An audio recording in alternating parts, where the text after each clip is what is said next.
जय श्री राधे मित्रों, आप सभी का हमारे चैनल में बहुत बहुत स्वागत है। मित्रों, आज की कहानी है कि राजा ने भिक्षा क्यों मांगी। कहानी को पूरा सुनने के लिए वीडियो के अंत तक बने रहिए। चैनल पर नए हो तो सब्सक्राइब करें और वीडियो को लाइक करें, शेयर करें। मित्रों, एक भिखारी था। वो भिक्षा मांगकर अपने परिवार का पालन पोषण करता था। एक दिन वो सुबह उठा और भिक्षा मांगने के लिए निकला। उस दिन त्योहार का दिन था, तो उसने सोचा कि आज तो मुझे बहुत अधिक भिक्षा मिलेगी। लेकिन भिक्षा मांगने से निकलने से पहले उसने अपनी झोली में थोड़े से चावल के दाने डाल लिए और फिर भिक्षा मांगने के लिए निकल पड़ा। अब वो चावल के दाने उसने क्यों डाले? क्योंकि उसने सोचा कि अगर मैं चावल के दाने अपनी झोली में डाल लूँगा कि तो अगर कोई मुझे भिक्षा देगा तो वो सोचेगा कि इसे भिक्षा पहले से किसी ने दी है, तो मुझे भी कुछ ना कुछ देना चाहिए। ये सोचकर वो चलता चला जा रहा था। चलते चलते वो नगर के रास्ते पर आ गया। तभी उसने देखा कि सामने से राजा का रथ आ रहा है।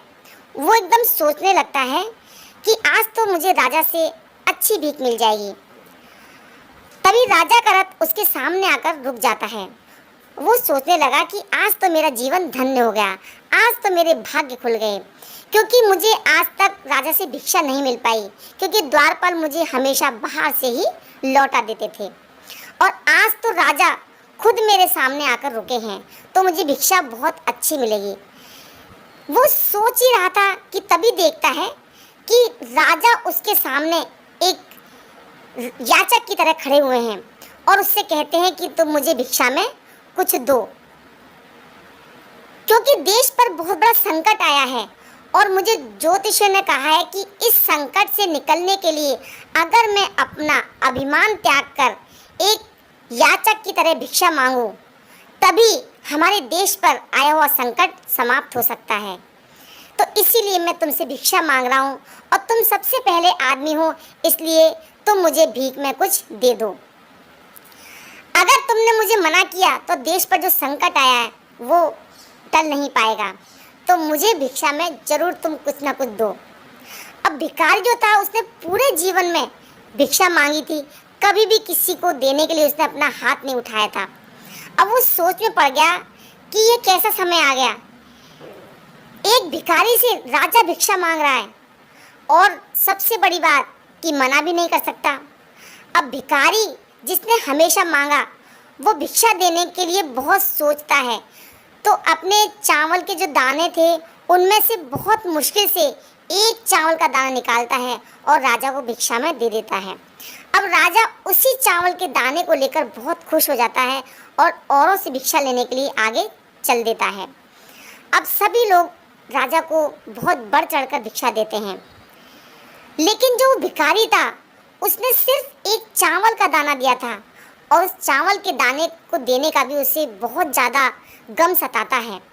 जैसे तैसे भिक्षा मांगकर गम करता करता वो अपने घर आता है शाम को। अब भिखारी की जो पत्नी होती है वो भिखारी की जो झोली होती है उसको पलटती है, तो देखती है कि उसके अंदर एक सोने के चावल का दाना भी था। अब भिखारी की पत्नी ने जब अपने पति को सोने के दाने के बारे में बताया तो भिखारी छाती पीट पीट कर रोने लगा। जब उसकी पत्नी ने पूछा कि भाई तुम क्यों रो रहे हो, क्या कारण है, तो उसने पूरी बात बताई कि किस तरह से राजा ने जब मुझसे दान मांगा तो मैंने बड़ी मुश्किल से एक चावल का दाना दान में दिया था।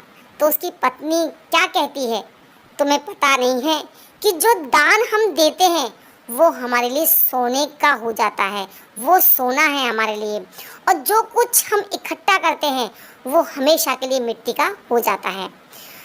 उस शिक्षा को भिखारी ने ग्रहण किया और उसी दिन से भिक्षा मांगनी छोड़ दी और वो अब मेहनत करता और अपने परिवार का पालन पोषण करने लगा। जिस भिखारी ने हमेशा दूसरों के आगे हाथ फैलाया, भीख मांगी, अब वो जो कुछ भी उससे बनता था दान पुण्य करता। अब धीरे धीरे उसके दिन बदलने लगे। जो भिखारी होने की वजह से उसके जो मित्र थे, जो उसके जान पहचान वाले थे, उससे दूरी बनाकर रखते थे, उससे बचकर निकलते थे, वो उसके पास आने लगे उसके साथ रहने लगे और वो एक भिखारी से दानी बन गया। तो मित्रों, उसके दिन बदल गए। क्यों? क्योंकि उसने मांगने की जगह देने की प्रवृत्ति सीख ली।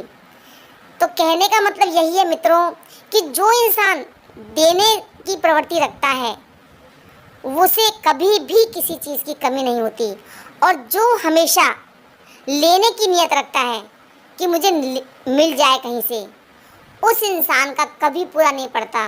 वो हमेशा मांगता ही रहता है, हमेशा भिखारी बना रहता है। तो अगर भिखारी से दानी बनना है तो देने की आदत डालिए। तो मित्रों, आपको ये कहानी कैसी लगी कमेंट करके ज़रूर बताएं। जय श्री राधे।